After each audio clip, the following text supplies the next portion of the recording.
আজকের breaking news. Chittagong ভার্সিটির ৫ নম্বর ফ্লোরের নিচে ঝুলন্ত ফাঁসির রশিতে পাওয়া গেছে একটা মৃত মেয়ের লাশ। মেয়েটি ফাঁসির রশিতে ঝুলে আছে। পুলিশ বাহিনী এসেছে তদন্ত করতে, কিন্তু মেয়েটির কোনো হদিশ পাচ্ছে না তারা। চলো এই বিষয়ে আরো বিস্তারিত কিছু জানতে আমরা যাচ্ছি এসআই নীরব সাহেবের কাছে। Hello sir. স্যার, এই লাশটা কার এবং এই মেয়েটির বাসা কোথায়? আপনারা তদন্ত করে কি জানতে পারলেন? এই মেয়েটাকে কিভাবে মারা গেছে এবং সে ফাঁসিতে নিজে লাগিয়েছে নাকি তাকে ফাঁসিতে ঝোলানো হয়েছে? এই ব্যাপারে আপনি আমাদের দর্শক শ্রোতাদের বিস্তারিত বলুন। দেখুন, আমরা লাশটা তদন্ত করলাম, তেমন কোনো পাকাপোক্ত প্রমাণ পাইনি। তবে এটুকু বলতে পারি, মেয়েটাকে কেউ ফাঁসিতে ঝুলায়নি, বরং মেয়েটি নিজেই ফাঁসিতে ঝুলিয়েছে। এটার অনেক বড় একটা কারণ আছে। আমরা নিশ্চয়ই খুঁজে বের করার চেষ্টা করব। আমাদের তদন্ত চলতেছে। আমাদের লাশটাকে ফরেনসিক ল্যাবরেটরিতে পাঠাতে হবে। ধন্যবাদ স্যার আপনাকে। এই ছিল বর্তমান চট্টগ্রাম ভার্সিটির এক বিশাল বহু আশ্চর্য রকম ঘটনা। পুলিশ বাহিনী এমনকি র্যাব বাহিনী তদন্ত করছে এই ঘটনার মূল কারণ ও উদ্দেশ্যটা কি। মৃত লাশের পরিবার থেকে প্রায় অনেকজনই এসেছে এই ভার্সিটির মাঠে।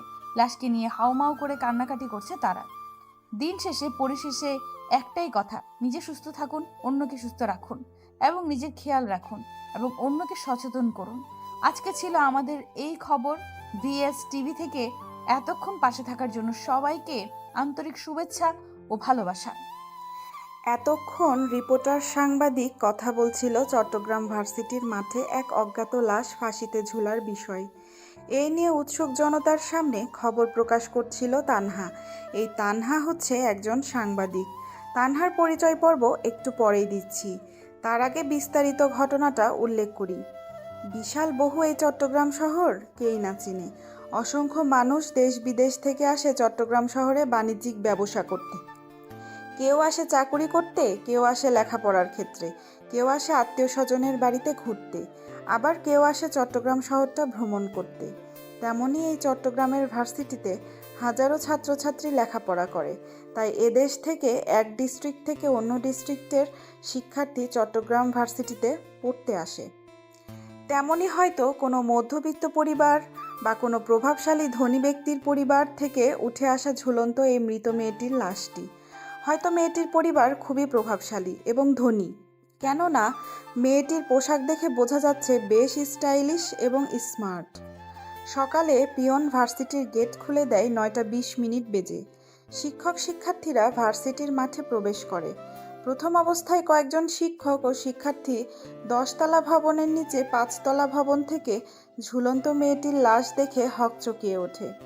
দ্রুত কোনো কিছু না ভেবে না বুঝে ফোন করে লোকাল থানা এসআই নীরবের কাছে।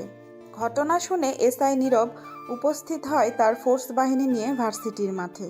আর সাংবাদিক তানহা ও তার বান্ধবী পাফি, জান্নাত এই ভার্সিটিতে পড়াশোনা করে।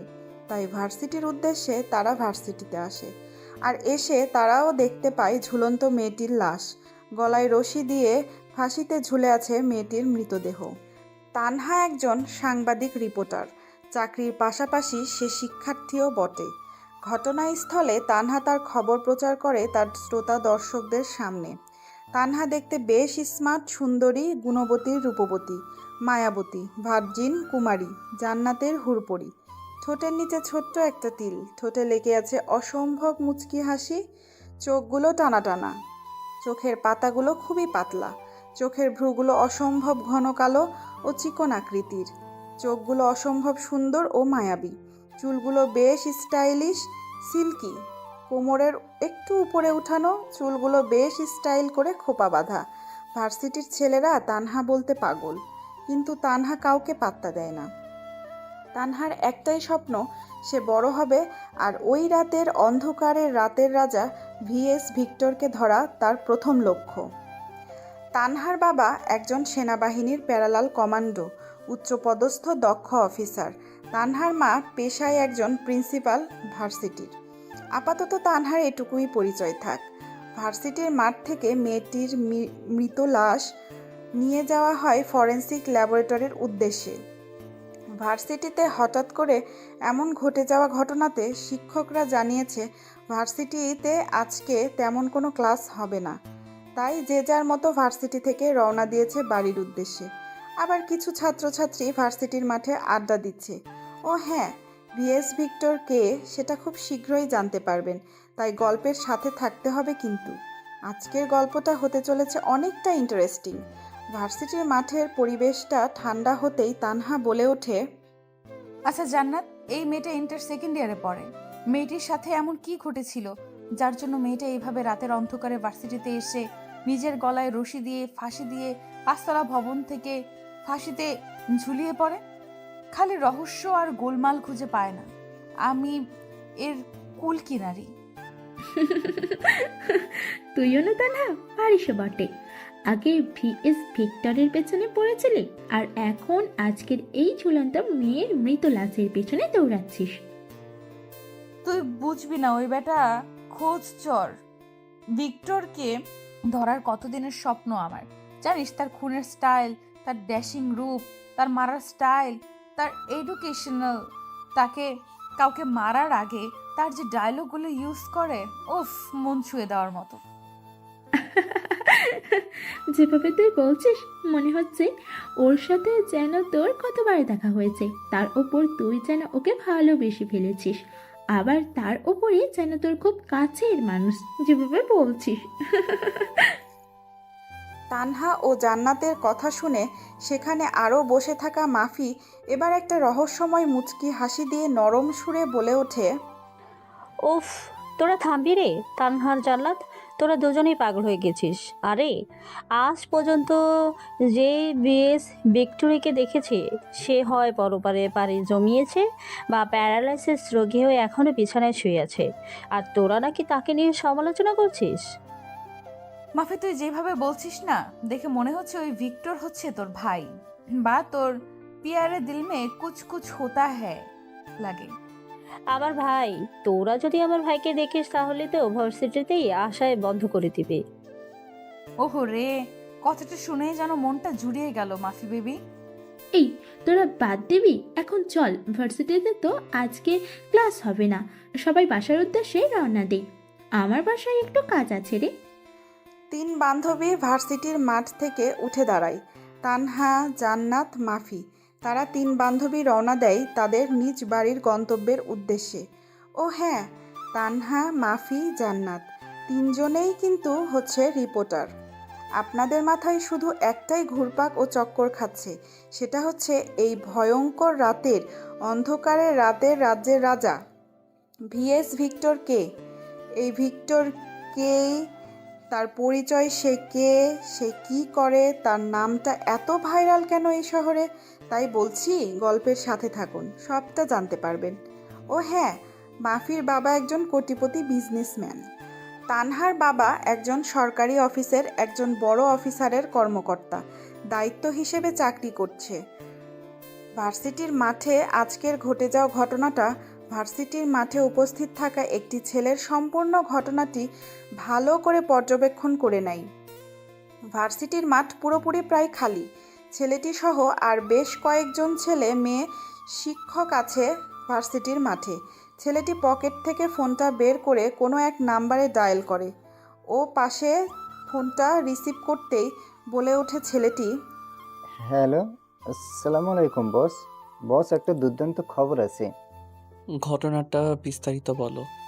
ভাই, সকালে আমি ভার্সিটিতে আসি, আর ভার্সিটিতে আমি সহ আমরা দেখতে পাই ঝুলন্ত একটি মেয়ের মৃত লাশ। লাশটি ঝুলে আছে 5 তলা ভবনের নিচে। মেয়েটি ফাঁসি দিয়েছে। পুলিশ তদন্ত করছে। তো আমি কি করতে পারি? না ভাই, এই বিষয়টা যদি আপনি দেখতেন খুব ভালো হতো। সমাজে বিষয়টা ব্যাপকভাবে ছড়িয়ে গেছে। মেয়েদের সুরক্ষার জন্য আমাদের সংগঠনটা এই কাজে লাগাতে হবে। বুঝিয়ে বলো আমাকে। ভাই, মেয়েটি হচ্ছে আমাদের ভার্সিটির রকির গার্লফ্রেন্ড। মেয়েটা অনেক সুন্দর এবং ছেলেটা অনেক খারাপ, এবং টাকাওয়ালা বাপের একটু অহংকার বেশি।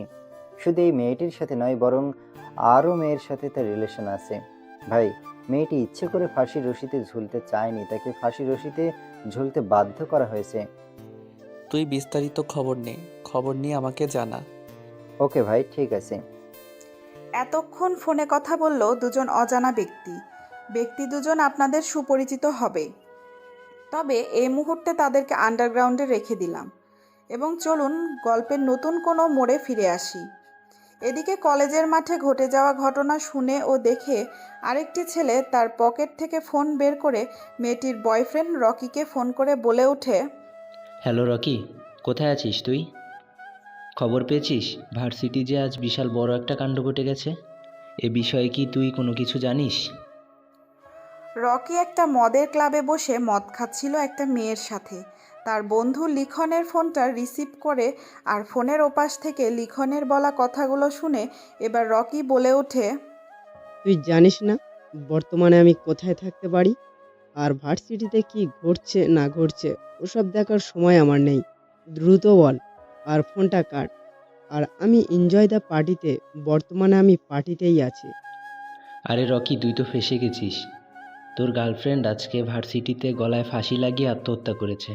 পুলিশ তার লাশটাকে নিয়ে চলে গেছে। সাংবাদিক রিপোর্টার এই খবরটা প্রচার করেছে। বেটা, তুই দেখিসনি? তাতে কি হয়েছে? তার মরার শখ হয়েছে, সে মরেছে। আমি কি করতে পারি? ওসব কথা বাদ দিয়ে যদি কাজের কথা থাকে তো বল। আবে, তুই তো ফেঁসে গেছিস। আমি জানি তোর গার্লফ্রেন্ড তোর জন্যই আত্মহত্যা করেছে, কারণ তুই তাকে ব্ল্যাকমেইল করেছিস। দ্বিতীয়, পুলিশ তদন্ত করছে। হয়তো তুই পুলিশের হাতে বেঁচে যেতে পারিস, কিন্তু ভিক্টরের হাত থেকে তুই কি করে বাঁচবি? সে যদি একবার খবর পেয়ে যায় তুই এসবের পেছনে জড়িত, সে তোকে পাতাল থেকে হলেও খুঁজে বের করে দুনিয়া থেকে আউট করবে। যদি কোনো খবর থাকে তো বল। আর এইসব ফিক্টরকে আমি ভয় পাই না, বুঝছিস? আর এই খবরটা যদি তুই কাউকে বলিস তাহলে তোকে দুনিয়া থেকে সরিয়ে দিতে বাধ্য হব আমি। কথাটা বলে ফোন কেটে দেয় রকি। রকি একজন বিজনেসম্যানের ছেলে, তার বাবা রাজনৈতিক পলিটিশিয়ান এর সাথে যুক্ত আছে। রকির এরকম খারাপ ব্যবহার দেখে এবার লিখন মনে মনে বলে ওঠে, তুই তো এবার গেলি রে রকি, তোকে কেউ বাঁচাতে পারবে না ভিক্টরের হাত থেকে। অন্যদিকে মিন্টু খবর নিচ্ছে চারদিক দিয়ে যে মেয়েটিকে কে হত্যা করেছে বা মেয়েটি কেন ফাঁসি লাগিয়েছে। এদিকে প্রেস রিপোর্টারের সাংবাদিকের প্রধান কর্মকর্তা রমজান সাহেব ফোন করেছে তানহাকে। ফোন রিসিভ করতেই তানহা বলে ওঠে, আসসালামু আলাইকুম স্যার, কেমন আছেন স্যার? ওয়ালাইকুম আসসালাম, আমি ভালো আছি। তোমাকে যে জন্য কল দেওয়া সেটা হচ্ছে ভার্সিটিতে তুমি যে রিপোর্টটা তৈরি করেছিলে সেটাতে বিপুল পরিমাণে আমরা ভিউজ পেয়েছি। এটা তো গুড নিউজ স্যার, এটা তো অনেক ভালো খবর যে আমাদের চ্যানেল এবার ভালো একটা পজিশনে গিয়েছে এবং বিপুল পরিমাণে ভিউজ। এটা তো আমাদের লাভজনক। তুমি চালিয়ে যাও, যেভাবে কাজ করছো সেভাবে চালিয়ে যাও। আর তোমাকে প্রমোশন দেওয়া হয়েছে। তোমার প্রতিভা এবং সততা এবং কাজ দেখে তোমাকে অবশ্যই সিনিয়র অফিসার হিসাবে নিয়োগ দেওয়া হয়েছে। ধন্যবাদ স্যার, অসংখ্য ধন্যবাদ আপনাকে। আমি ভাবতে পারিনি যে এত তাড়াতাড়ি আমি প্রমোশন পেয়ে যাব। আপনারা আমার জন্য দোয়া করবেন, আমি যেন আরও সুন্দর করে কাজগুলোকে প্রেজেন্টেশন করতে পারি দর্শকের সামনে। অবশ্যই। তারপর ফোন কেটে দেয় তানহা ও রমজান সাহেব। তানহার প্রমোশন হয়েছে খবর পেয়ে তার মা মাহমুদা বেগমকে সুখবর দেয়। সাথে তার বাবা প্যারালাল কমান্ডো বাহিনীর প্রধান কর্মকর্তা শামসুল সাহেবকে। মেয়ের মুখে এমন সুখবর শুনে তারাও ভীষণ খুশি হয়েছে। তাদের সাথে কথা বলে তানহা এবার মাফি ও জান্নাতকে ফোন করে দেখা করতে বলে রেস্টুরেন্টে তাদের আজকে ট্রিট দেবে বলে। দেখতে দেখতে দুপুর হয়ে বিকেল হয়ে যায়। বিকেলে তানহা জান্নাত বেরিয়েছে একটা রেস্টুরেন্টের উদ্দেশ্যে।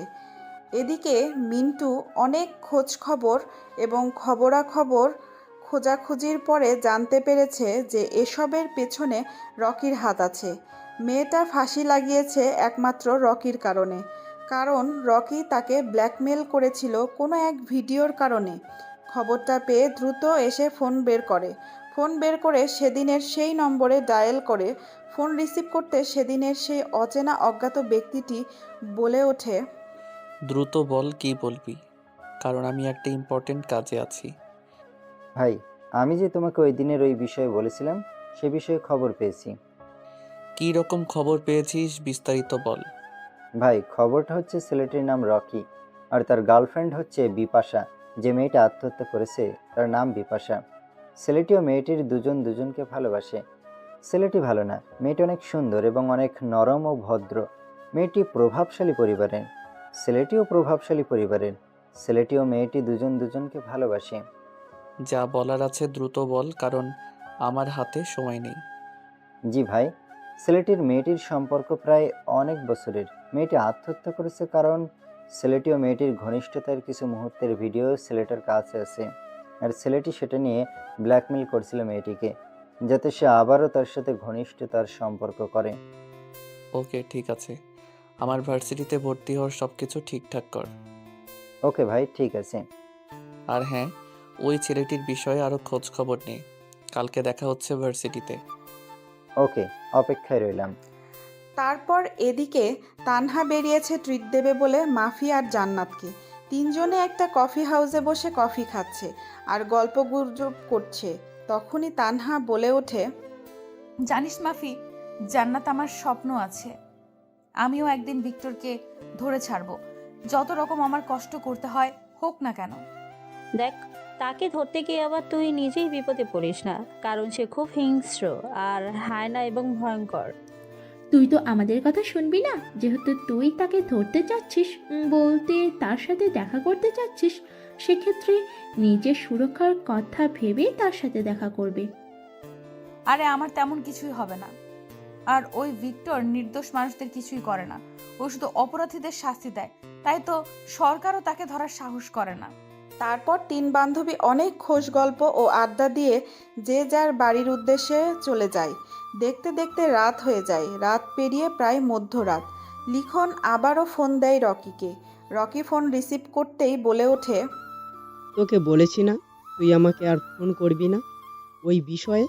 সে মরে গেছে, তাতে আমার কি? দেখ, আমি তোকে বারবার সাবধান করছি। ভিক্টর কিন্তু অনেক ভয়ানক একজন মানুষ। সে মানুষ খুন করতে দুবার ভাবে না। আমি এটাও জানি সে ফোনে প্রভাবশালী এবং ক্ষমতাশালী। সে যদি জানে তুই এসবের পিছনে আছিস, তোকে মেরে ফেলবে। আমাকে মারবে, তাতে তোর কি রে? আর যদি এই বিষয়ে তুই একটাও কথা বলিস, তো এরপরের ডেড বডিটা তোর পড়বে নেক্সট টাইম। কথাগুলো বলে ফোন কেটে দেয় রকি। এটা দেখে লিখন বলে ওঠে মনে মনে, আরে পাগলা, পাগলও নিজের ভালোটা বুঝে, কিন্তু তুই বুঝলি না।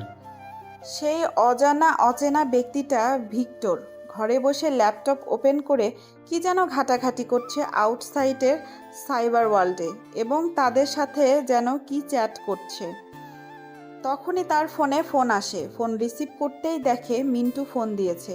ফোন রিসিভ করতেই বলে ওঠে, ভাই, কলেজের সব কিছু রেডি করা আছে, আপনি শুধু কলেজে আসবেন আর আপনার খেলা দেখাবেন। ভার্সিটিতে আমার ফুল সিকিউরিটির ব্যবস্থা কর। কালকে আমি যাচ্ছি এক অন্যরকম ছদ্মবেশে। এই বলে ফোন কেটে দেয় সেই ভিক্টর নামের অজানা আগন্তুকটি। ও হ্যাঁ, চলুন তাহলে এই ভিক্টর নামের অজ্ঞাত অচেনা ব্যক্তিটার পরিচয়টা আপনাদের সামনে খোলাসা করে দেই। এই ভিক্টর হচ্ছে খুবই ভয়ানক একটি ব্যক্তি। ভিক্টরের নাম হচ্ছে সেলিম রেজা। অনেক প্রভাবশালী ঘরের একটি ছেলে। নিজের কোটি কোটি টাকার বিজনেস আছে। পরিবারে মা আছে, বোন আছে এবং বাবা আছে।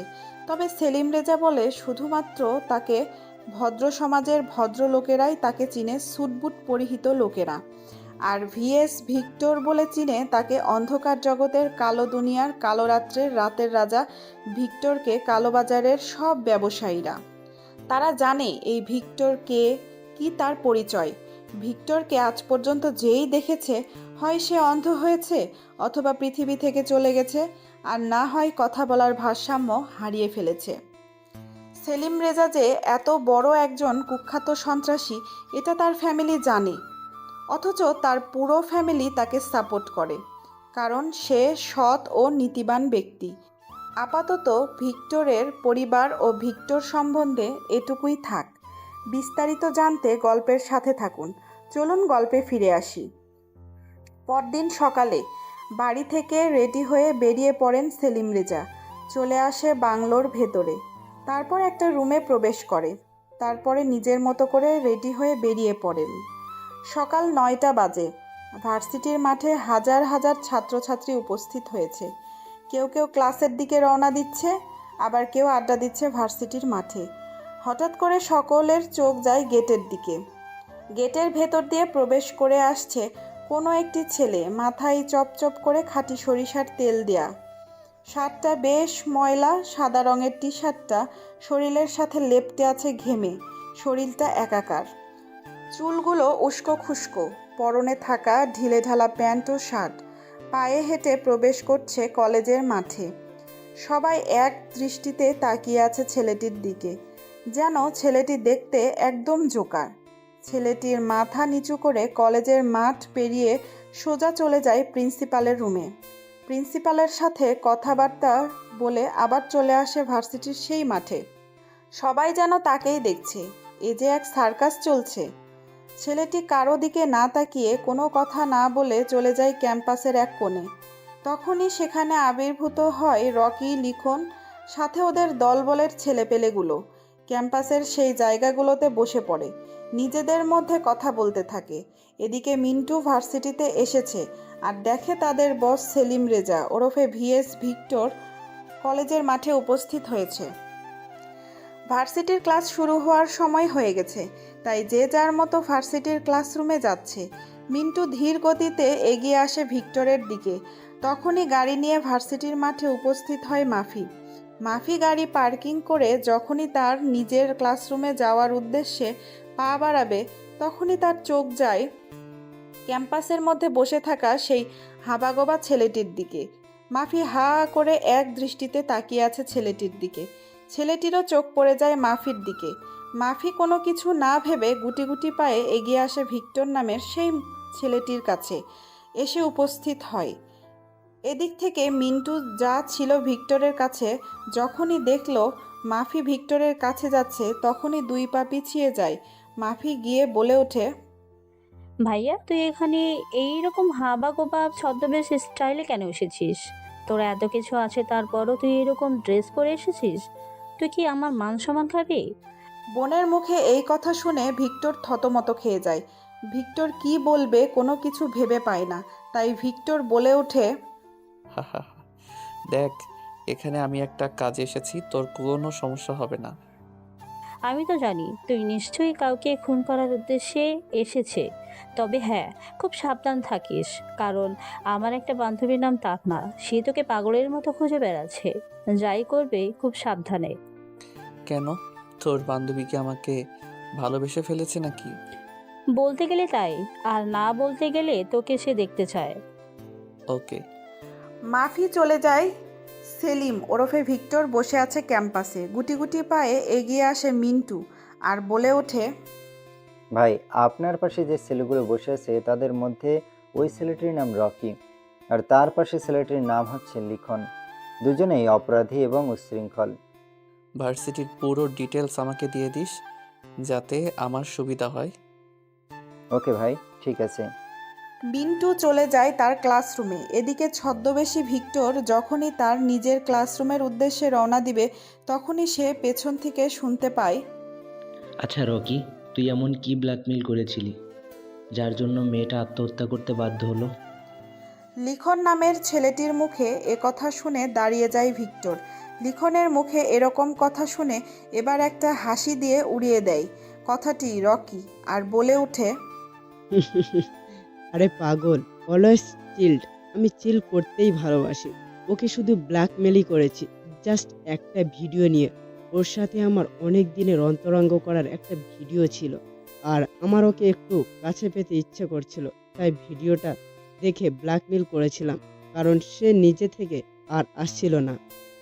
তুই তো চাইলে আর অন্য মেয়ের সাথে এটা করতে পারতি, কারণ তোর তো মেয়ের অভাব নাই। তুই তো অনেক মেয়ের সাথে এরকম করিস প্রতিনিয়ত। শুধু শুধু মেয়েটাকে আত্মহত্যা করতে বাধ্য হলো। অনেক ভালো ছিল রে। আরে বাদ দে, এসব ওকে কাছে পেতে একটু ইচ্ছে করছিল, তাই এসব করেছি। ও মরে গেছে, সব ঝামেলা শেষ। এখন নতুন একজনকে ধরবো, আর নতুন করে আরও রঙ্গলীলা শুরু করব। কিন্তু ভিডিওটা তুই ডিলিট করেছিস কিনা, যদি না করিস আজকে ডিলিট করে দিবি, না হলে খুব বড় বিপদে পড়তে যাবি। তুই চিনিস না ভিক্টরকে, যদি খবর পায় তাহলে তোকে আর জীবিত রাখবে না। আরে কত ভিক্টর এলো আর গেল, কেউ কোনো কিছু বাল আমার করতে পারবে না, কারণ আমার কাছে পাওয়ার আছে, টাকা আছে, হাতে লোক আছে, বুঝছিস? ওকে, ঠিক আছে। এ কথা শুনে ভিক্টরের একটা মুচকি হাসি আসে আর সেখান থেকে বেরিয়ে যায় কোনো কথা না বলে। এদিকে মাফি ক্লাসরুমে প্রবেশ করছে। মাফির আসতে দেরি হয়েছে দেখে এবার তানহা বলে ওঠে, কিরে ঢঙ্গি, তোর আসতে এত দেরি হলো কেন? কি এমন করেছিলিস বয়ফ্রেন্ডের সাথে? দেখা করতে গিয়েছিলিস নাকি আবার তলে তলে টেম্পো চালাচ্ছিস মামা? তানহা, তুইও না? তুই কি ভেবেছিস আমি কিছু জানি না? আমরা সবাই জানি যে তুই দেখা করতে গিয়েছিলিস। না হলে কেউ এমনি এমনি দেরি করে বাল? শুধু শুধু আমাদের মিথ্যা কথা বলতেছিস ট্রিট না দেওয়ার ভয়। ওকে, তুই খেতে চাস তো যা, তোকে আজকে খাওয়াবো। তবু বোন মাপ চাই, এসব আর বলিস না। ওহো, তানহা, মাফিয়াকে দিলি তোর আগে? ও কত ভালো, আমাদের আজকে খাওয়াবে। ও আমার সুইট বেবি, রাগ করেছিস? আচ্ছা যা, তোকে আর বলবো না। তবে আজকে কিন্তু আমাদের খাওয়াতে হবে, কিন্তু 5 স্টার হোটেলে। হ্যাঁ হ্যাঁ, আজকে খাওয়াবে ভার্সিটি ছুটির পরে। এখন চুপ থাক, স্যার এসেছে। তারপরে অধ্যাপক এসে তাদের ক্লাস করাতে থাকে। তখনই ক্লাসের বাইরে থেকে বলে ওঠে, may I come in sir? ক্লাসের বাইরে হঠাৎ এমন কারো গলার আওয়াজ শুনতে পেয়ে শিক্ষক সহ সবাই বাইরে তাকায়। দরজার বাইরে দাঁড়িয়ে থাকা ছেলেটিকে দেখে সবাই উঠে দাঁড়ায়। হাঁ করে ছেলেটির দিকে তাকিয়ে আছে। ছেলেটি তাদের সবার এরকম তাকানো দেখে মাথা নিচু করে ফেলে। এবার অধ্যাপক সাহেব বলে ওঠেন, হু আর ইউ? কোথা থেকে আসছো? আর এখন কত বাজে? ক্লাসের সময় মেনটেন করতে চাও না তো ক্লাসে আসো কেন? Sorry sir. What sorry? তোমার পোশাক আশাক দেখে তো মনে হচ্ছে কোনো জঙ্গিবাজ এলাকার ছেলে। জঙ্গল থেকে উঠে এলে নাকি? স্যার, এখানে তো আমি মডেলিং করতে বা ফ্যাশন করতে আসিনি, আমি এসেছি পড়তে। আমার মুখে মুখে তর্ক করো বেয়াদব! এখনই আমার ক্লাস থেকে বের হয়ে যাও। Get out from here, varsity to campus. Victor আর কোনো কথা না বলে ক্লাস থেকে বেরিয়ে যায় ক্যাম্পাসের উদ্দেশ্যে। ক্যাম্পাসের গাছের আড়ালে গিয়ে ব্যাগ থেকে ল্যাপটপটা বের করে ওপেন করে। তারপর গুগল হেড অফ সাইটের 3 নম্বর ব্রাউজের 4 নম্বর কওমি ভাজক ডিভাইস ওপেন করে 4 ডিজিট কোড ইউজ করে ল্যাপটপটি ওপেন করে। এদিকে তানহা ছেলেটির এরকম অবস্থা দেখে বলে ওঠে, কোথা থেকে যে আসে এসব এই ভার্সিটিতে পড়তে? শুধু শুধু অপমান হচ্ছে। যেখানে তাদের যোগ্যতা নাই সেখানে আসে পড়তে কেউ? খামোখা স্যারের হাতে এতগুলো গালাগালি খেলো।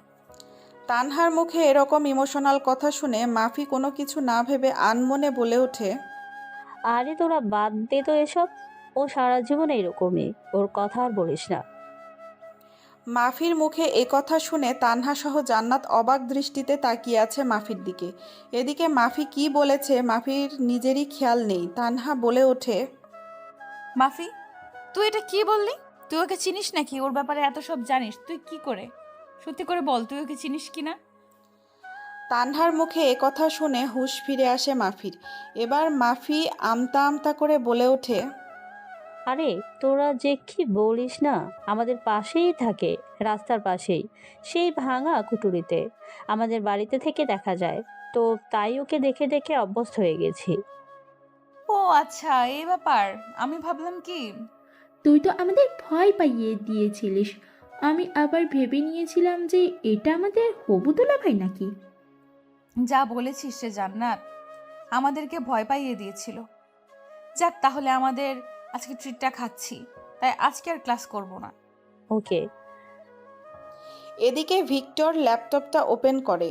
তারপর WWVSTOAR ডিভাইস 2 ফাইলটি ওপেন করে। তারপর নিজের ফোনটা বের করে 0599-এ ফোন করে ফোন পাওয়ার সাথে সাথে রাকিব ফোনটাকে রিসিভ করে আর বলে ওঠে, ভাই বলুন, কিভাবে আপনাকে সাহায্য করতে পারি? আমার সব রকম রেডি করা আছে, আপনি শুধু বলুন। তোকে একটা ফোন নাম্বার দিচ্ছি, এই ফোন নাম্বারটাতে ঢুকবি। ওকে ভাই, দেন, আমি এখনই ট্রাই করছি। ওর ব্রাউজে ঢুকবি, আমি ওর ফোনটাকে হ্যাক করব। ওর লোকেশন ট্র্যাক কর। ওকে ভাই, নাম্বার দেন, আমি এখনই সকল ইনফরমেশন আপনাকে দিচ্ছি। হুম, আর হ্যাঁ, ওর ফোনে জিপিএস অ্যাড করে দিবি, যাতে আমি ওকে হ্যাক করতে পারি এবং ট্র্যাক করতে পারি। ওকে ভাই, ঠিক আছে। ভিক্টর ব্যানার্জি ওপেন করে তারপর ফোন করে মিন্টুকে। মিন্টু রিসিভ করতেই বলে ওঠে, ভাই বলুন। শোন, ওই রকি আর লিখনের ফোন নাম্বার আমার ব্রাউজিং ডিডাব্লিউ ওয়েবসাইটের দ্রুত পাঠা। ওকে ভাই, আমি এক্ষুনি ডিডব্লিউ অফসাইটে ফোন নম্বর দুটি পাঠিয়ে দিচ্ছি, আপনি চেক করে নিন। ওকে দ্রুত পাঠা, আমি ব্রাউজিংয়ে প্রবেশ করেছি। ও হ্যাঁ, আপনারা কিছুই বুঝলেন না তাই তো? রাকিব হচ্ছে ভিক্টরের ডান হাত। সাইবার ওয়ার্ল্ডের সব কিছু দেখাশোনা করে রাকিব, আর মিন্টু বাইরেরটা সামলায়। আর গল্পের মাঝে একটা কথা বলতে ভুলে গেছি, সেটা হচ্ছে মাফিয়ার ভিক্টর ওরফে সেলিম রেজা, এরা দুই ভাই বোন। সেলিম বিশাল বড় কোটিপতি বিজনেসম্যান, সাথে সমাজসেবক ন্যায়পরায়ণ ভিক্টর। তো আপনাদের সামনে নিশ্চয়ই ক্লিয়ার হয়ে গেছে।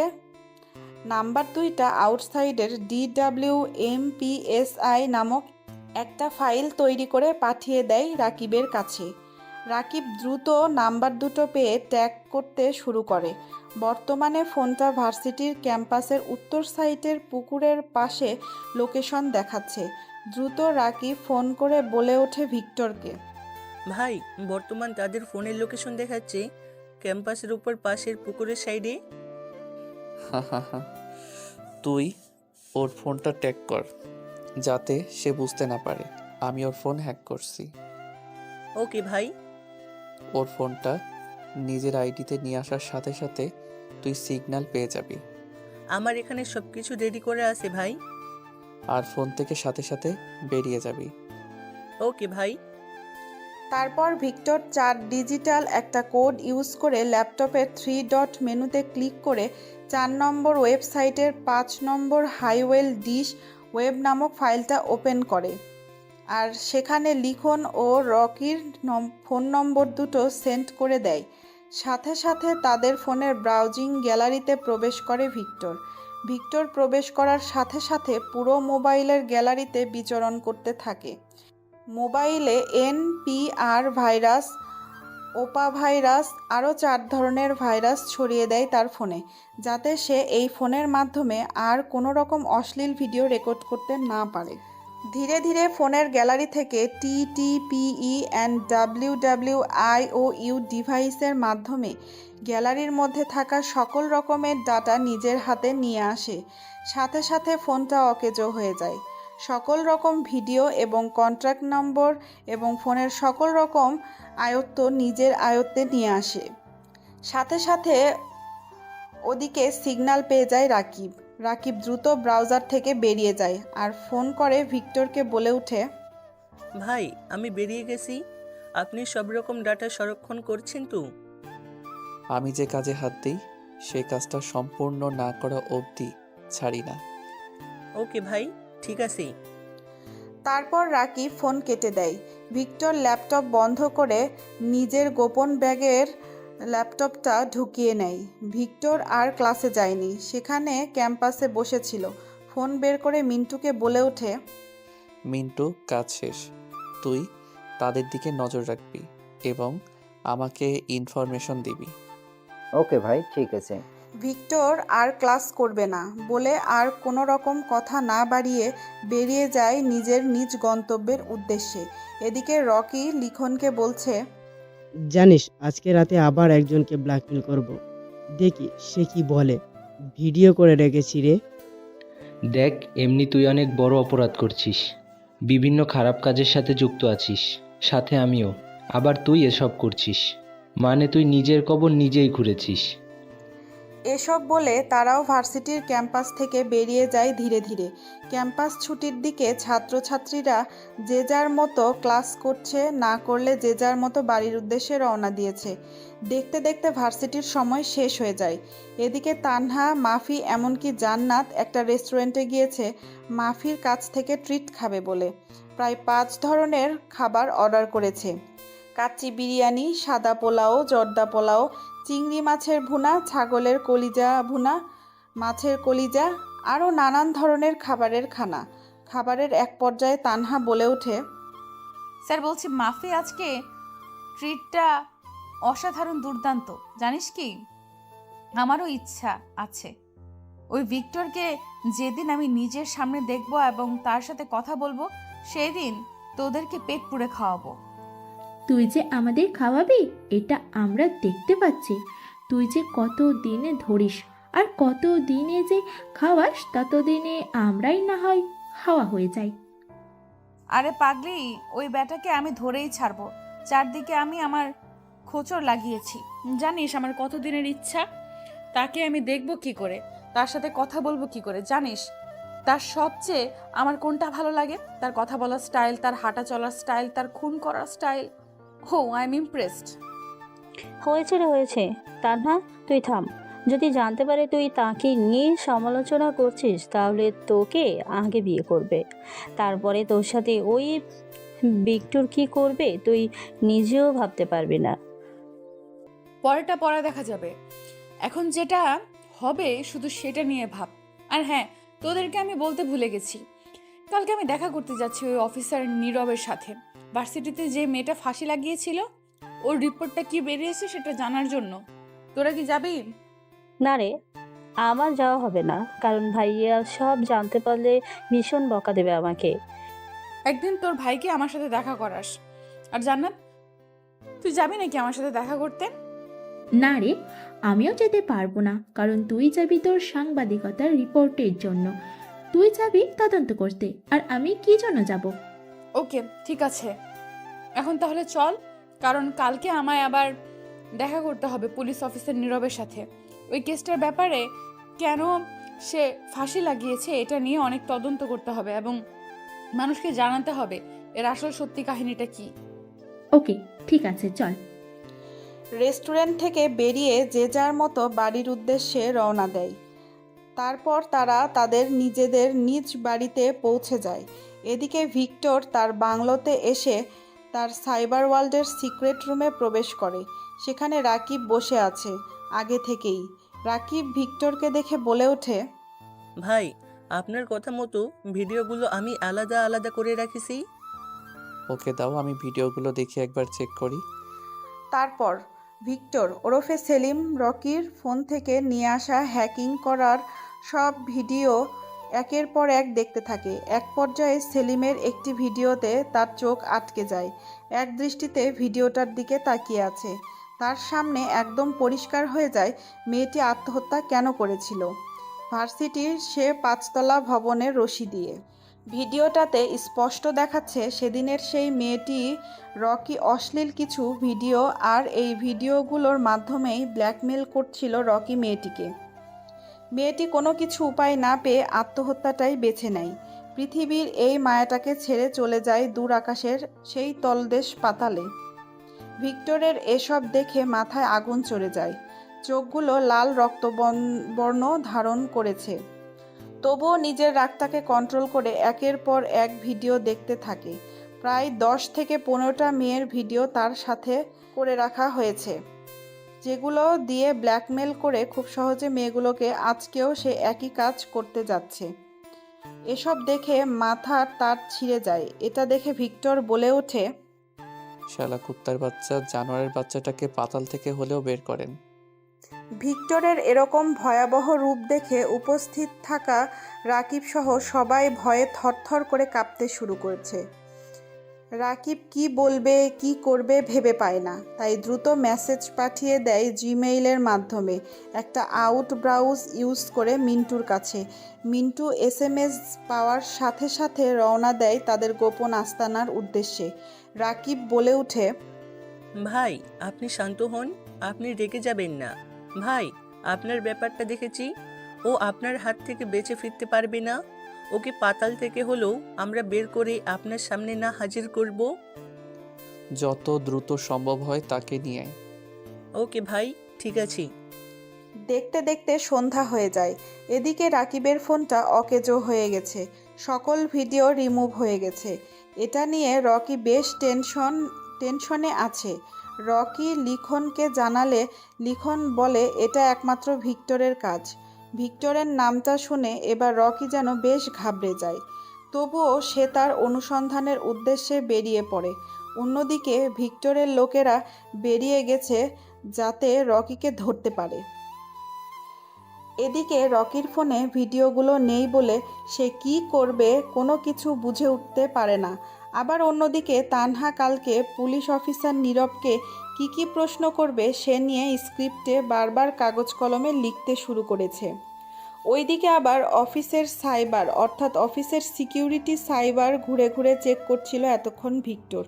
তখনই ভিক্টরের ফোনের মেইল বক্সে একটি মেসেজ আসে। মেসেজটি করেছে তার অফিসের পিএ সীতা। দ্রুত মেসেজটা সেন্ড করেন ভিক্টর। তারই কিছুক্ষণ পরে সীতা ফোন করে ভিক্টরকে। ফোন রিসিভ করতেই সীতা বলে ওঠে, স্যার, এদিকে অনেক বড় একটা সর্বনাশ হয়ে গেছে। আপনি 2 দিন ধরে কোম্পানিতে আসেননি, এর মধ্যে কোম্পানিতে ভেজাল দ্রব্য পাওয়া গেছে। আনমনে কাজ করছিল ভিক্টর। সীতার কথা শুনে চমকে উঠে ভিক্টর দ্রুত তার সাইবারে প্রবেশ করে আর বলে ওঠে, ভেজাল দ্রব্য পাওয়া গেছে মানেটা কি? স্যার, আমাদের কোম্পানির ম্যানেজার সে এসব করেছে।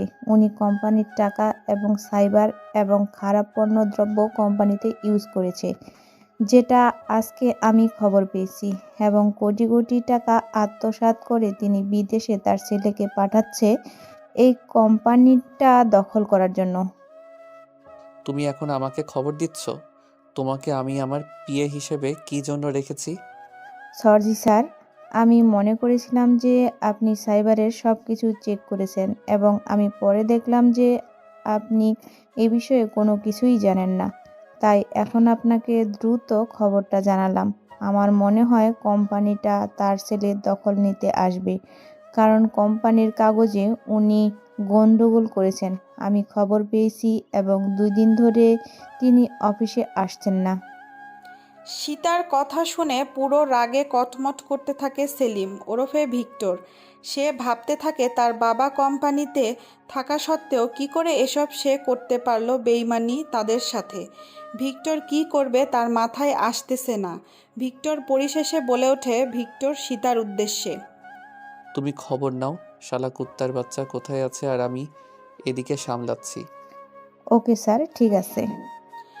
এই বলে দ্রুত ফোন কেটে দেয় ভিক্টর এবং দ্রুত নিজের সার্ভারে প্রবেশ করে।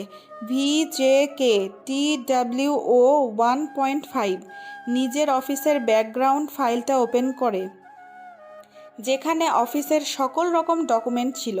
ফাইলটা ওপেন করে নিজের কম্পিউটার অপারেটিং সিস্টেম ব্যবহার করে কম্পিউটারের পিনকোড ইউজ করে 2504123।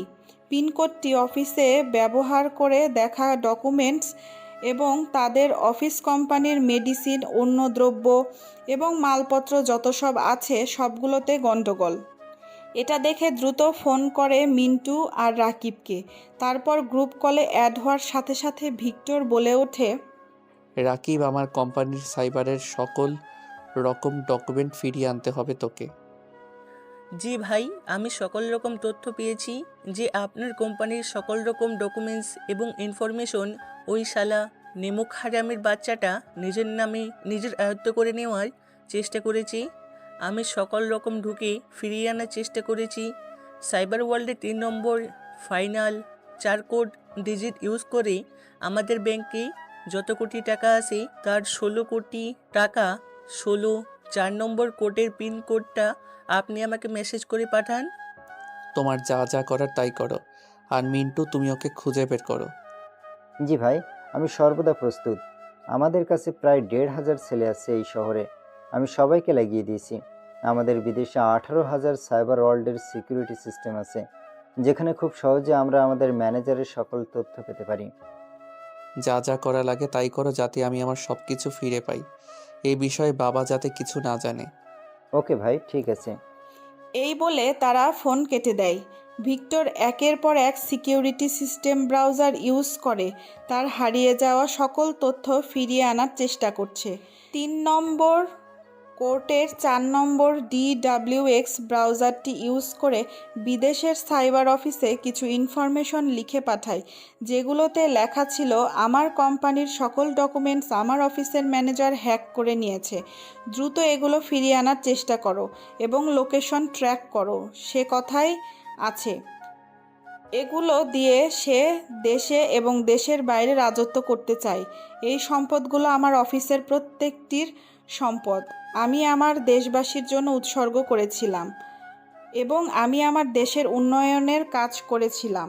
কিন্তু আমার অফিসের ম্যানেজার আমার সকল সিকিউরিটি সিস্টেম জানতো, যার কারণে সে খুব সহজে হ্যাকিং করে আমার সকল তথ্য নিয়ে চলে গেছে কোনো এক অজানা গন্তব্যে। তাই দ্রুত খুঁজে বের করার চেষ্টা করো।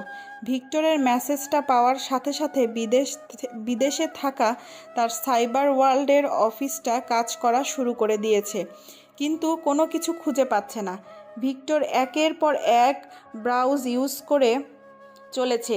এদিকে তানহা কাল সে কলেজের ব্যাপারটা নিয়ে পুলিশ অফিসার নীরবের সাথে কথা বলবে বলে পূর্ব প্রস্তুতি নিচ্ছে এবং তার অফিসের সিনিয়র অফিসারকে ফোন করে বলে ওঠে, স্যার আমি তানহা বলছি। স্যার আমাদের কলেজে যে মেয়েটি ফাঁসি লাগিয়েছিল তার ফরেন্সিক ল্যাব রিপোর্টটি এসেছে, তো আমি চাচ্ছি পুলিশ অফিসার নীরবের সাথে কথা বলতে। আপনি কি বলেন? হ্যাঁ ঠিক আছে, তুমি সকল রকম তথ্য ইনফরমেশন ভালো করে পুলিশ অফিসার নীরবের কাছ থেকে সকল ইনফরমেশন কালেক্ট করে তুমি আমাদের অফিসে চলে আসবে। ঠিক আছে স্যার, আমি চাচ্ছি যে কাল সকালে অফিসে নীরবের সাথে আমি কথা বলবো। তার আগে আপনি ওনাকে জানিয়ে দিবেন যে আমি ওনার অফিসে যাচ্ছি। যদি উনি আমাদের সাথে কথা বলতে না চান, তাই আপনি ওনাকে আগে থেকে জানিয়ে দিবেন। ওকে ঠিক আছে তানহা, আমি তাকে জানিয়ে দেব। তুমি সকল রকম পূর্ব প্রস্তুতি নিয়ে নেবে। ওকে স্যার, ঠিক আছে, আমি পূর্ণ প্রস্তুতি নিয়ে যাব এবং আপনি আগে থেকেই জানিয়ে দিবেন। তাহলে স্যার এখন রাখি। গুড নাইট, শুভরাত্রি। এই কথা বলে ফোন কেটে দেয় তানহা। এদিকে এখনও ভিক্টর একের পর এক ব্রাউজার ইউজ করে তার সকল ডকুমেন্টস ফিরিয়ে আনার চেষ্টা করছে। ওদিকে বিদেশি সাইবার অফিসে হ্যাকিং হয়ে যাওয়া অফিসের ডকুমেন্টস ফিরিয়ে আনার চেষ্টা করছে, কিন্তু কোনো কুলকিনারা করতে পারছে না, কেননা সকল ডকুমেন্টস সাইবার ওয়ার্ল্ডের অফিস হ্যাকার DW125 অফিসের সকল ফাইল ডকুমেন্টস চুরি করে বর্তমানে নিজের কাছেই রেখেছে। তাই সেলিম অর্থাৎ ভিক্টর কোনো কিছু করতে পারছে না। অফিসের এত সব ঘটনা ঘটেছে, অথচ সেলিম ওরফে ভিক্টরের পরিবার কোনো কিছুই জানে না। এদিকে রকির ফোন থেকে ভিডিওগুলো হ্যাকিং করে নিয়ে আসার পরে কিছু ভিডিও নিজের কাছে রাখে আর কিছু ডিলিট করে দেয়। এদিকে রকি আজকে তো সেই অপকর্ম কাজের জন্য বেরিয়ে গেছে একটি নাইট ক্লাবে। অনেক পার্টি করে রকি ও লিখন। তারপর তারা নিজেদের বাড়ির উদ্দেশ্যে রওনা দেয়। গাড়িতে মিম, রকি আর লিখন আছে। তারপর রকি সেই গাড়িটা স্টার্ট দেয়। কিছু পথ চলার পরে গাড়িটা নিজে থেকেই নষ্ট হয়ে যায়, স্টার্ট বন্ধ হয়ে যায় গাড়ির। তাই লিখন, রকি এবং মিম গাড়ি থেকে নেমে আসে। গাড়ির অবস্থা নাজেহাল, তাই রকি বলে ওঠে, হে লিটন, তুই গাড়িটাকে মেরামত করে নিয়ে আসিস, ততক্ষণ আমি রওনা দেই এনজয় করার জন্য। কিন্তু আমি এই জনশূন্য এলাকায় একাই থাকবো, আর তোরা চলে যাবি আমায় রেখে? ওহ লিটন, কী সব রাবিশ কথা বলছিস? তুই গাড়ি মেরামত করে চলে আসিস, আমরা আসি। ওকে ঠিক আছে, তোরা যেহেতু যেতে চাইছিস যা তো, এনজয় ভালো করে করিস, ঠিক আছে?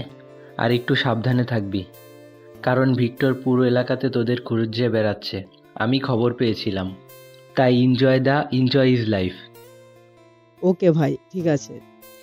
তারপর রকি এবং মিম বেরিয়ে যায় পায়ে হেঁটে তাদের নিজ গন্তব্যের উদ্দেশ্যে। এদিকে লিখন গাড়িটাকে মেরামত করতে লেগে পড়ে উঠেছে। এই জনশূন্য এলাকা নিস্তব্ধ পরিবেশে রাস্তার দুই পাশে গাছের সারি দিয়ে চলে গেছে। এই পাকা রাস্তাটি বেশ ভালোই অন্ধকার। চাঁদের আলো, আকাশের তারা, বেশ হালকা আলো আছে। পরিবেশটা মনোমুগ্ধকর। রাত 12টা কিংবা 12:30 বাজে। পায়ে হেঁটে দুজনে এগিয়ে যাচ্ছে তাদের অজানা নিজ গন্তব্যের উদ্দেশ্যে। রাস্তার দুই পাশে পাখির কিচিরমিচির শব্দ। রাস্তার দুই সাইডে ঝোপঝাড়ের পাতা নড়াচড়ার আওয়াজ। বেশ পরিবেশটা ভয়ঙ্কর হয়ে উঠেছে। তবুও তারা সেদিকে লক্ষ্য না করে এগিয়ে যেতে নিয়েছে, খানিকটা দূরে দেখা যাচ্ছে গাড়ির আলোর বাতি জ্বলছে। দুজনে সেই গাড়ির আলোকে অনুসরণ করে এগিয়ে যেতে নিয়েছে। রাস্তা ধরে হাঁটতে হাঁটতে কয়েক মিনিটের মধ্যে গাড়ির কাছে এসে পৌঁছায় তারা। গাড়ির ড্রাইভার এই জনশূন্য এলাকায় তার যাত্রীদের পৌঁছে দিয়ে নিজের গন্তব্যে যাচ্ছিল। হঠাৎ তার স্মোকিং করার নেশা লাগে, তাই সে গাড়ির পাশে রেখে স্মোকিং করতে থাকে। আর সেখানে রকি ও মিম পৌঁছে যায়। রকি বলে ওঠে, হে ড্রাইভার, আমাদের AIFC রোডে পৌঁছে দেবে, বিনিময়ে তোমাকে ডবল টাকা দেওয়া হবে। লোকটা হঠাৎ করে এমন কারো গলার শব্দ শুনতে পেয়ে পিছনে ঘুরে তাকিয়ে দেখতে পায় একটি ছেলে ও একটি মেয়ে দাঁড়িয়ে আছে। দেখে মনে হচ্ছে মাতাল অবস্থা, মদ খেয়েছে। এবার সেই গাড়ির লোকটি তাদের সামনে এগিয়ে এসে বলে ওঠে, না ভাই, এখন কোথাও যেতে পারবো না, কারণ আমি একমাত্র যাত্রীদের তাদের নিজ গন্তব্যে পৌঁছে দিয়ে আমি আমার নিজ গন্তব্যে রওনা দিয়েছি। তাই রাত 1টার দিকে আমি আর কোনো যাত্রীকে নিয়ে তাদের নিজ গন্তব্যের উদ্দেশ্যে যেতে পারবো না। রকি এই কথা শুনে একেবারে রেগে যায়।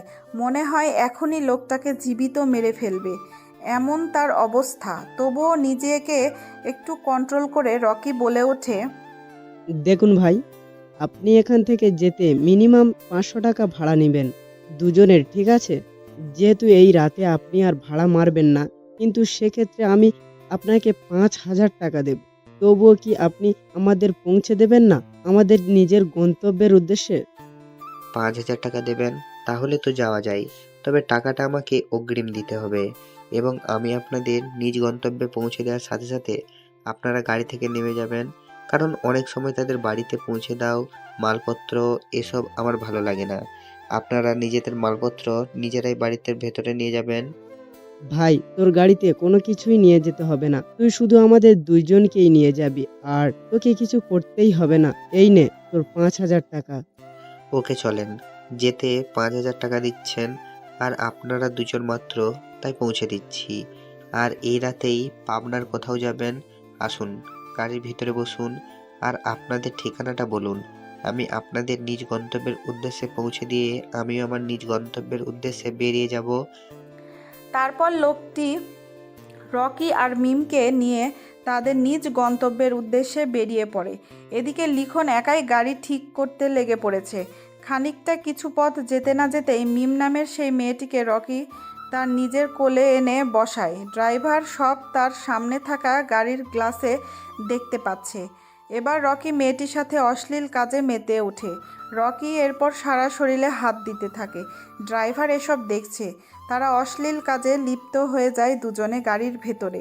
এবার ড্রাইভার গাড়ি ব্রেক করে দেয়। রকি বলে ওঠে, কি রে বেটা, তুই গাড়ির ব্রেক করলি কেন?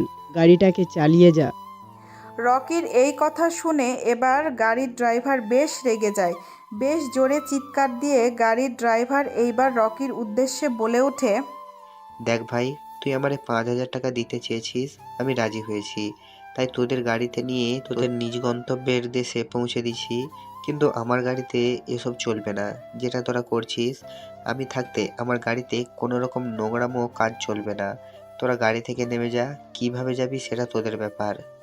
আরে আমরা কি করছি না করছি এদিকে তুই কেন দেখছিস? তুই গাড়ি চালিয়ে যা, টাকা নিয়ে নিস প্রয়োজনে, তোকে আরো 5,000 টাকা বেশি দেব, তবুও আমাদের নিয়ে চল। আর আমরা এদিকে কি করছি না করছি এটা দেখার তোর দরকার কি? তুই ড্রাইভারের মতো থাক।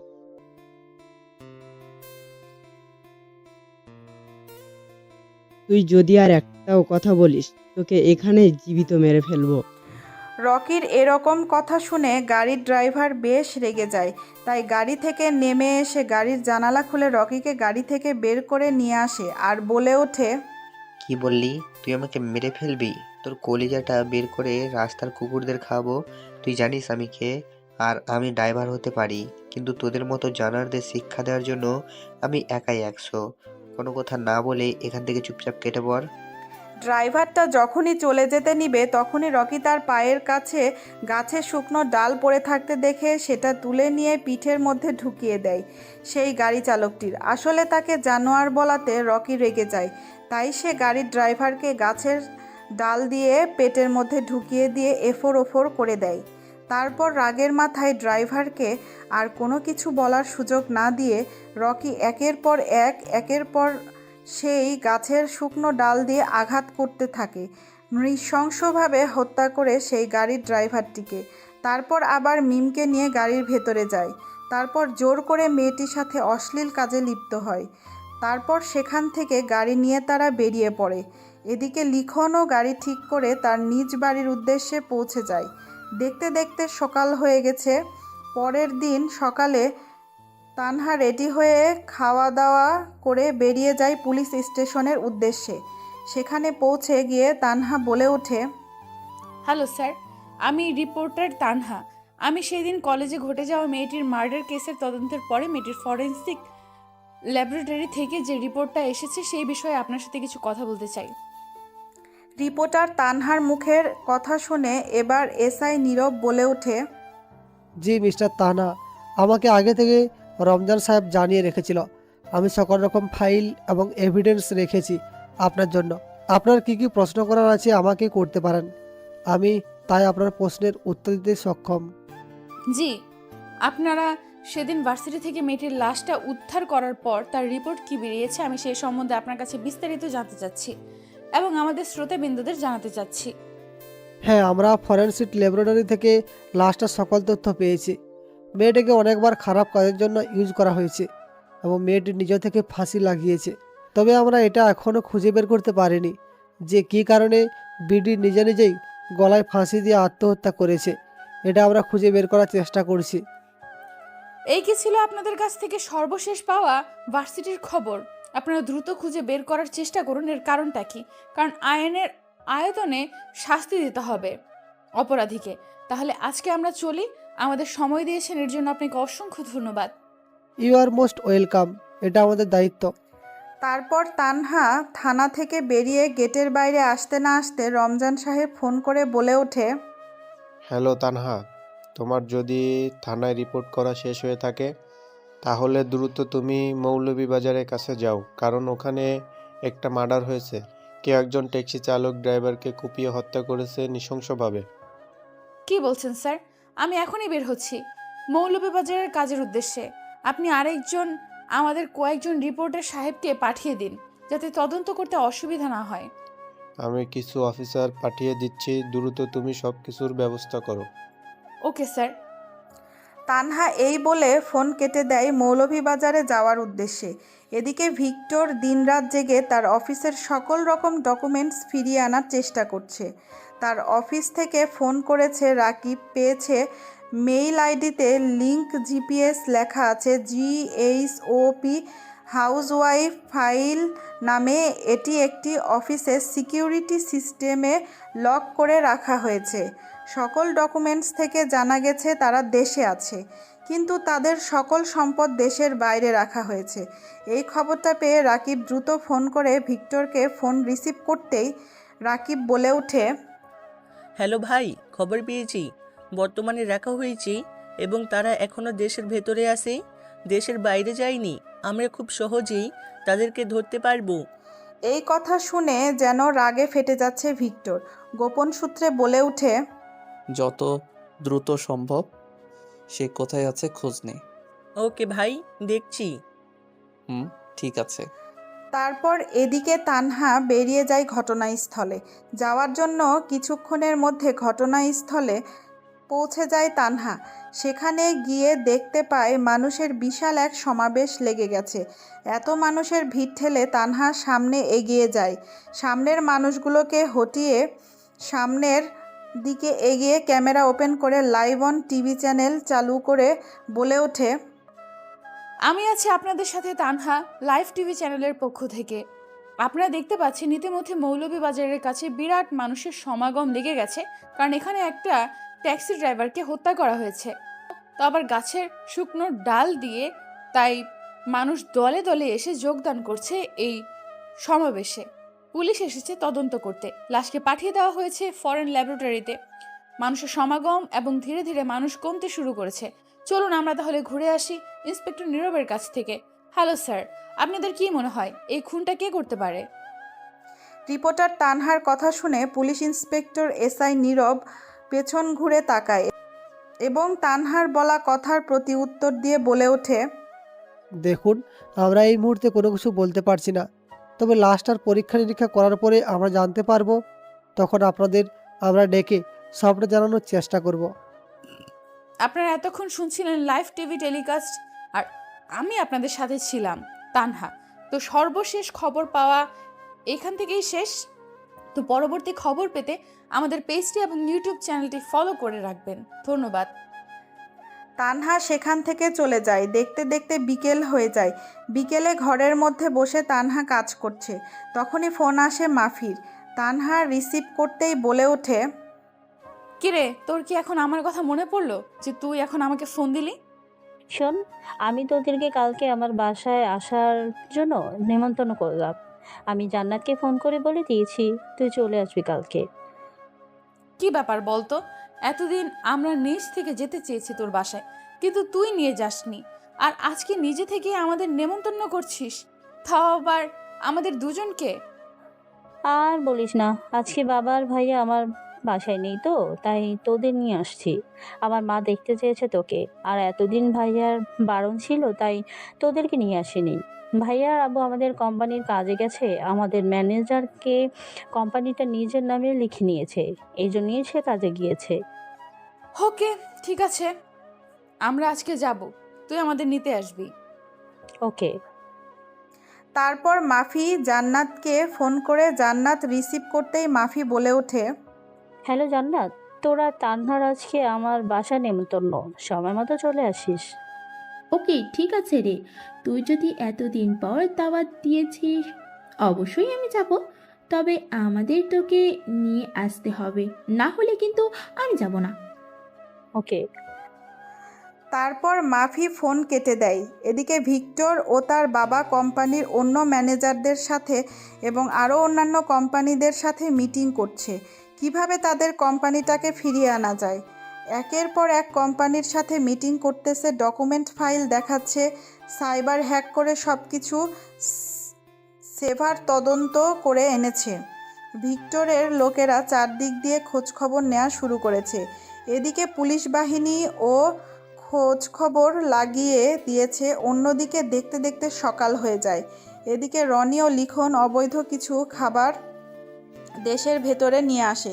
খবর পেয়ে ভিক্টরের লোকেরা বাধা দিতে গেছে। তারপর মাফির সাথে পরিচয় করে দেয়। জান্নাত ও তানহার সাথে পরিচয় হয়ে তারা খোশ গল্প করতে বসে যায়। আনন্দের মধ্যে দিয়ে দিনটি তাদের কেটে যায়। তারপর কিছু সময় পর তারা মাফির বাসা থেকে চলে যায়। মাফিও চলে আসে নিজের বাড়িতে। জান্নাত চলে যায় নিজের বাড়িতে, আর তানহা এখনও বাজারে কেনাকাটা করছে। কম্পিউটারের সার্ভারে বসে সেলিম রেজা ওরফে ভিক্টর কিছু একটা কারসাজি করছে। তখনই ফোন করে রাকিব আর বলে ওঠে, হ্যালো ভাই, বর্তমান রকি মৌলভীবাজের 4 নম্বর গলির 3 নম্বর গোডাউনে আসে, এবং কালকে যে মার্ডারটা হয়েছিল ওই মার্ডারটার পেছনেই রকির হাত আসে। আমরা একটা সিসিটিভি ফুটেজ দেখেছি এবং আপনার সাইবারের 420 ওয়ার্ল্ড ক্যাব টু সাইবার হাউসের গ্রুপ নিয়ে দেখেছি। এখন আরেকটা চমক খবর দেওয়া হবে, সেটা আপনাকে মিন্টু কিছুক্ষণের মধ্যে জানাচ্ছি। ওকে, ঠিক আছে, আমি দেখছি চেক করে। এই বলে ফোন কেটে দেয় রাকিব। অফিসের সাইবারে বসে কাজ করতে থাকে ভিক্টর। এদিকে কিছুক্ষণের মধ্যে ফোন করে মিন্টু ভিক্টরকে। রিসিভ করেই বলে ওঠে, কি বলবি দ্রুত বল, কারণ আমাকে সেই জায়গায় আবার পৌঁছাতে হবে। ভিক্টরের মুখে এরকম রাগান্বিত কণ্ঠের গলার স্বর শুনতে পেয়ে মিন্টু ধীরগতিতে মৃদু কণ্ঠে বলে ওঠে, ভাই, আপনাকে রাকিব এতক্ষণ সাইবারের কথা বলেছে, আর আমি বলবো একটা চমৎকার খবর, আপনি শুনলে নিজেও অবাক হবেন। আপনাদের কোম্পানির যে ম্যানেজার আছে তার ছেলে হচ্ছে Rocky. What are you crazy man? এটা কি করে সম্ভব? জি ভাই, এটাই বাস্তব। ও আপনাকে মিথ্যা বলেছিল আপনাদের কোম্পানিটা হাতিয়ে নেওয়ার জন্য, আর সে এখন দেশের বাইরে আছে। তবে তার ছেলে রকি দেশের ভিতরে আছে এবং ষড়যন্ত্র করছে আপনাদের বিরুদ্ধে, আর তারা এখন মৌলভীবাজারে আছে। আপনি চাইলে তাদেরকে ধরে উপযুক্ত শাস্তি দিতে পারেন। দ্রুত গাড়ি বের করো, আমার ছেলেপেলেদের নিয়ে যা, আমিও আসছি। তারপর ভিক্টর সম্পূর্ণ সাইবার সিকিউরিটি লক করে দিয়ে দ্রুত বেরিয়ে যায় তার নিজ গন্তব্যের উদ্দেশ্যে। এদিকে ভিক্টরের লোকেরাও ঘটনাস্থলে গিয়ে চারদিক দিয়ে ঘিরে ধরে যাতে রকি এবং লিখন পালাতে না পারে। আর সেই বাজারে আছে তানহা, যার স্বপ্ন ছিল সেই দিন ভিক্টরকে সামনে থেকে দেখবে। তারা 4 নম্বর বোলের 5 নম্বর গোডাউনের ভেতরে কিছু খারাপ দ্রব্য মাল সাপ্লাই দেওয়ার চিন্তাভাবনা করছে। সে গোডাউনের দরজা ভেঙে ভেতরে প্রবেশ করে ভিক্টর সহ তার দলবল। ওই দিক দিয়ে যাচ্ছিল তানহা। কোনো কিছু ভাঙার শব্দে তানহা এগিয়ে আসে আর উকি দিয়ে দেখতে পায় গোডাউনের ভেতরে অসংখ্য লোক। তাই সে চুপচাপ একটা পিলারের কাছে আড়ালে গিয়ে সব কিছু শুনতে থাকে। ভিক্টর বলে ওঠে, শালা কুত্তার বাচ্চা, তোর সাহসে কি করে আমার কোম্পানি নিজের নামে করে নেয়ার? তানহা কিছু বুঝতে পারে না, চুপচাপ শুনতে থাকে কথাগুলো। ভিক্টরের এরকম ভয়ানক চিৎকার শুনে রকি সহ লিখন বেশ ঘাবড়ে যায়, প্রায় ঘাম ঝরতে শুরু করেছে। রকি ভয়ে ভয়ে কাঁপা কাঁপা গলায় বলে ওঠে, এই কে তুই? তুই কি মনে করেছিস 10টা গুন্ডা 20টা গুন্ডা নিয়ে আসলেই আমি ভয় পেয়ে যাব? এই কথা শুনে ভিক্টরের মাথা যায় বিগড়ে। ভিক্টর কোনো কথা ছাড়াই পরপর বেশ কয়েকটা থাপ্পড় মারে। এতগুলো থাপ্পড় খেয়ে দাঁতের দাঁত কপাটি লড়ে যায়। রকির কয়েকটা দাঁত ভেঙে মুখ দিয়ে বেরিয়ে এসে ফ্লোরে পড়ে। এরকম থাপ্পড়ের শব্দ শুনতে পেয়ে ভয়ে চমকে ওঠে তানহা। রকির এরকম করুণ অবস্থা দেখে লিখন এবার ভয়ে ভয়ে বলে ওঠে, ভাই আমাদের ছেড়ে দিন, আমাদের ভুল হয়ে গেছে। রকি আপনাকে চেনে না যে আপনি একজন ভিক্টর, ভয়ানক মানুষ। আমরা ভুল করেছি, অন্যায় করেছি, পাপ করেছি। আমাদের এবারের মতো ছেড়ে দিন। ভিক্টর নামটা শুনে চমকে ওঠে তানহা। তানহা ভিক্টরকে দেখার জন্য মাথা বারবার উঁচু নিচু করতে থাকে। হালকা দেখতে পায়। তানহা সবটা দেখতে থাকে দূর থেকে। আড়ালে এবার ভিক্টর হাসতে হাসতে বলে ওঠে, হা হা হা, কি বললি তোকে ছেড়ে দেব? আজরাইল জান কবজ করতে আসলে ছেড়ে দেয় না, সাথে করে নিয়ে যায়। এই বলে তাদেরকে আর কোনো কিছু বলার সুযোগ না দিয়ে চোখের ইশারা দিতেই মিন্টু আর রাকিব গিয়ে লিখন ও রকিকে বেঁধে ফেলে। তারপর ভিক্টর একটা খাঁটি বের করে পরপর 4টা চোখ বন্ধ করে দেয়। চোখগুলোর মধ্যে কাঠি দিয়ে ঘুঁতা দেয়। সাথে সাথে তারা দুইজন যেন এক আত্মা ফাটানো গগন কাঁপানো চিৎকার দিয়ে ওঠে। তার এই চিৎকারে যেন পুরো বিল্ডিংটা ধসে পড়বে। চমকে উঠে তানহা ভয়ে ঘেমে একাকার। তবুও নিজেকে অনেক কন্ট্রোল করে তারপর আবার ভিক্টর বলে ওঠে, ছুরিটা দে আমাকে। সেলিম রেজা ওরফে ভিক্টরের মুখে এরকম কথা শুনে তানহা এবার কাঁপতে শুরু করেছে। তানহা গলা উঁচু করে দেখতে পায় ছেলে দুটির জিহ্বা বের করে রেখেছে। দুজন ছেলে আর ভিক্টর নামের সেই আতঙ্কবাদীটা পরপর জিহ্বা দুটা কেটে নেয়, যাতে তারা কথা বলতে না পারে এবং তারা যেন আর দেখতে বা এরকম অন্যায় করতে না পারে, সেজন্য তাদের চোখ অন্ধ করে দেয়। এরকম দৃশ্য দেখে তানহার হাত থেকে পাশে রাখা একটা লাঠি পড়ে যায়। কোনো কিছু পড়ার শব্দ শুনতে পেয়ে সবাই সেদিকে তাকায়। ভিক্টর মেয়েটিকে দেখে ফেলে আর মেয়েটি ভিক্টরকে দেখে ফেলে। মেয়েটি হলো তানহা। তানহা ভয়ে নিজের জীবন বাঁচানোর জন্য সেখান থেকে দৌড়াতে লাগে তার অজানা গন্তব্যের উদ্দেশ্যে। এদিকে ভিক্টর হাতের ইশারা দিতেই ভিক্টরের ছেলেপেলেগুলো মেয়েটির পিছনে অর্থাৎ তানহার পিছনে দৌড়াতে শুরু করে। তানহা দৌড়াতে দৌড়াতে দৌড়াতে দৌড়াতে এক পর্যায়ে পৌঁছে যায় মাফির বাসার সামনে। তারপর দারোয়ানের কাছ থেকে অনুমতি নিয়ে বাড়ির ভেতরে প্রবেশ করে। বাড়ির সামনে গিয়ে হাঁপাতে থাকে আর কলিং বেল বাজাতে থাকে। ভেতর থেকে মাফি এসে দরজা খুলে দেয়। মাফি তানহার এরকম অবস্থা দেখে মাফি বলে ওঠে, কিরে না, তোর কি হয়েছে? তুই এভাবে হাঁপাচ্ছিস কেন? তুই তো বাসায় গিয়েছিলিস, তাই না? প্লিজ আমাকে নিয়ে চলো ভেতরে, না হলে ওরা আমাকে মেরে ফেলবে। আমি ভিক্টরকে দেখে ফেলেছি খুন করতে, ওরা আমাকে ধাওয়া করছে। এটা শুনে মাফি তানহাকে বাড়ির ভেতরে নিয়ে গিয়ে সোফায় বসায়। তানহার এরকম অবস্থা দেখে মাফির মা এসে জল খাওয়ায় এবং অনেক সান্ত্বনা দিয়ে বোঝায়। মাফি একটু সাইডে গিয়ে ফোন করে ফোনের ওপাশ থেকে বলে ওঠে, কি হয়েছে দ্রুত বল, আমি একটা কাজে আছি। ভাইয়া শোন, যে মেয়েটাকে তোর লোকেরা ফলো করছে ওটা আমার বান্ধবী তানহা, যার সাথে আমি তোকে বিয়ে দিতে চেয়েছিলাম।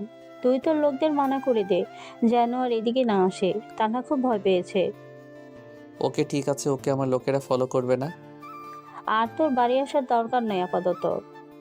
শোন, ওর কাছে দেখ কোনো ভিডিও আছে কিনা আমার খুনের প্রমাণ হিসেবে। ওকে, দাঁড়া আমি দেখছি, যদি পাই তো আমি ডিলিট করে দিব। আর তোর বাড়ি আসার প্রয়োজন নেই, আপাতত ঠিক আছে। ওকে। তানহাকে অনেক বোঝানোর পরে তানহা একটু শান্ত হয়, তবুও ভয়ে কাঁপতে থাকে। এদিকে সেলিম রেজা ওরফে ভিক্টর তার লোকদের খোঁজখবর লাগিয়ে দেয় বর্তমানে তাদের কোম্পানির ম্যানেজার কোথায় আছে। এদিকে রকি ও লিখনকে নিয়ে চলে যায় মিন্টু ও রাকিব। এদিকে মাফি তানহার কাছে গিয়ে বলে ওঠে, আচ্ছা, তুই কি ওই ভিক্টরের কোনো খুনের ভিডিও করেছিস? যদি থাকে তো আমাকে দিয়ে দে, আমি দেখি। না না, আমি কোনো ভিডিও করিনি। আমি তো দেখেই অবাক তার খুন করার স্টাইল। আর ভিডিও করব কিভাবে? নিজের জীবন নিয়ে পালিয়ে এসেছি, না হলে আমাকেও সে মেরে ফেলতো। আরে পাগল, ও তোকে মারতো না। এই তুই বিশ্বাস করিস? ভিক্টরকে ভালোবাসিস, তার খুন করার স্টাইল গুলোকে পছন্দ করিস। তুই তো ভিক্টরকে খুন করতে দেখছি, আর এবার আমি তোকে সামনাসামনি দেখাবো। শুধু একটু অপেক্ষা কর। মানেটা কি? তুই দেখাবি মানেটা কি? একটু অপেক্ষা কর বোন, নিজে থেকে দেখতে পারবি। দেখতে দেখতে রাত হয়ে যায়। এদিকে ম্যানেজার খবর পেয়ে গেছে তার ছেলেকে ভিক্টর মেরেছে। তাই ম্যানেজার নিজের রাগটা ও ক্ষোভ মেটানোর জন্য দেশের বাইরে থেকে মাফিয়াদের ভাড়া করে নিয়ে আসে ভিক্টর ও ভিক্টরের পরিবারকে একেবারে শেষ করে দেবে বলে। সেলিম রেজা ওরফে ভিক্টর এবং তার বাবা বাসায় আসে। তানহা এখনও তাদের বাড়িতে আছে। ডাইনিং টেবিলে মাফি, তানহা ও মাফির মা খেতে বসেছে। তখনই বাড়ির ভেতরে প্রবেশ করে দুজন পুরুষ। এদিকে তানহা মাথা নিচু করে খাচ্ছে। চেয়ারে বসে পড়ে ভিক্টর ও তার বাবা, দুজনে খাবার খাচ্ছে। হঠাৎ করে তানহার সামনে তাকিয়ে একেবারে চমকে ওঠে।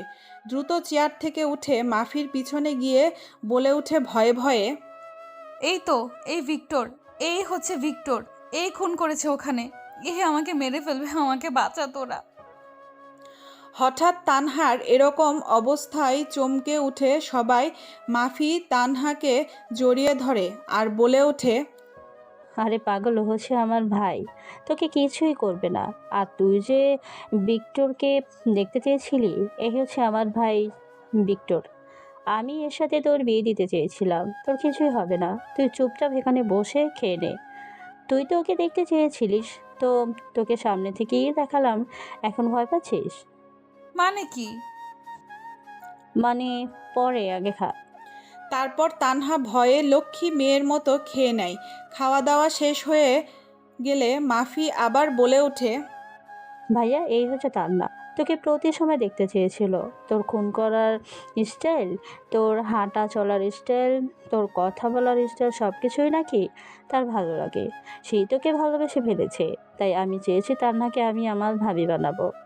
ভিক্টর মাথা উঠিয়ে একবার তানহার দিকে তাকায়। অনেক ভেবে চিনতে এবার একটু মৃদু হেসে বলে ওঠে, খুন করার সময় তোর বান্ধবী আমাকে দেখেনি? দেখেছি তো। তোর বান্ধবীকে আমারও ভালো লেগে গেছে, বিয়ে করতে আমার কোনো আপত্তি নেই। কিরে তান্না, আমার ভাইকে বিয়ে করতে তোর কি কোনো সমস্যা আছে? দেখ, আমার ভাই কিন্তু খুবই ভালো। সে খারাপের সাথে খারাপ, ভালোর সাথে ভালো। আর তুই তো তাকে ভালোবাসিস, তাই না? আমি ওনাকে বিয়ে করতে পারি, তবে একটা শর্তে। উনি কিন্তু আমার উপরে কোনো রকম জোর খাটাতে পারবে না। আমি ওনাকে ভীষণ ভয় পাই। এই কথা শুনে সবাই সেখানেই হেসে দেয়। তারপর ভিক্টর তানহাকে নিজের বাড়িতে পৌঁছে দেয়। গাড়িতে আসার সময় কেউ কোনো কথা বলেনি। এদিকে ম্যানেজার বারবার কোম্পানি দখল করার চেষ্টা করেছে, কিন্তু পারছে না। ভিক্টর বারবার বাধা দিচ্ছে। কিছুদিনের মধ্যেই দুই পরিবারের মতামত নিয়ে তানহা ও ভিক্টরের বিয়ে দেওয়ার সিদ্ধান্ত নেয়। আজকে তাদের বিয়ের পর্ব। বধূ বেশে তানহাদের বাড়িতে নীল রঙের বেনারসিতে সেজে আছে তানহা। তানহাকে আজকে অসম্ভব সুন্দর লাগছে। এটা দেখে জান্নাত আর মাফি বলে ওঠে, কিরে বান্ধবী ললিতা, অবশেষে আমার ভাইটাকেই নিজের করে নিলি?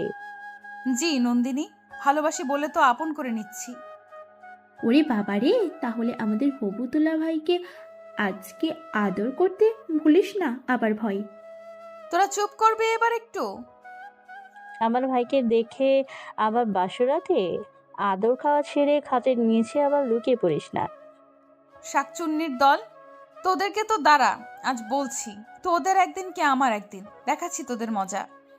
এভাবে দেখতে দেখতে তাদের বিয়ের পর্ব শেষ করে তানহাদের বাসা থেকে মাফিদের বাসার উদ্দেশ্যে রওনা দেয়। মাফিদের বাড়িতে পৌঁছে গিয়ে তানহা ও ভিক্টরকে মাফির মা বরণ করে তাদের ঘরে তুলে। ঘরের মধ্যে ভিক্টরের রুমে খাটের উপরে বধূ বেশে আছে তানহা। রুমের মধ্যে প্রবেশ করতে যাবে ভিক্টর, তখনই মিন্টু ফোন করে বলে ওঠে, হ্যালো ভাই, আপনি গোডাউনে দ্রুত চলে আসুন। আমরা ওই ম্যানেজার এবং তার দলের কয়েকটি ছেলেকে তুলে এনেছি আমাদের গোডাউনে। ওকে তোরা থাক, আমি এখনই আসছি। কিছুক্ষণের মধ্যেই পৌঁছে যায় গোডাউনে ভিক্টর। এদিকে তানহা অপেক্ষা করছে ভিক্টরের জন্য। অন্যদিকে ভিক্টর বলে ওঠে, কোনো কথা নয়, আমার কোম্পানির কাগজ ফিরিয়ে দে আর নিজের জীবন নিয়ে চলে যা এখান থেকে।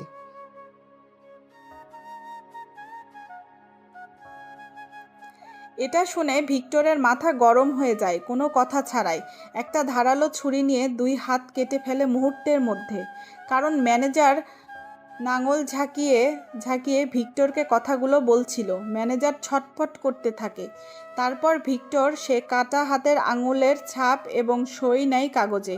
তারপর কোনো কথা ছাড়াই শরীরটাকে কয়েক খণ্ড করে প্যাকেট করে গঙ্গা নদীতে ভাসিয়ে দিতে বলে। সারা শরীরে রক্তের ছুঁই ছুঁই। ভিক্টর বাড়িতে চলে আসে রক্তাক্ত শরীর নিয়ে। তারপর সামনের গেট দিয়ে না ঢুকে তার গোপন রাস্তা দিয়ে রুমের ভেতরে প্রবেশ করে রুমের ভেতর হঠাৎ করে প্রবেশ করাতে তানহা চমকে যায়।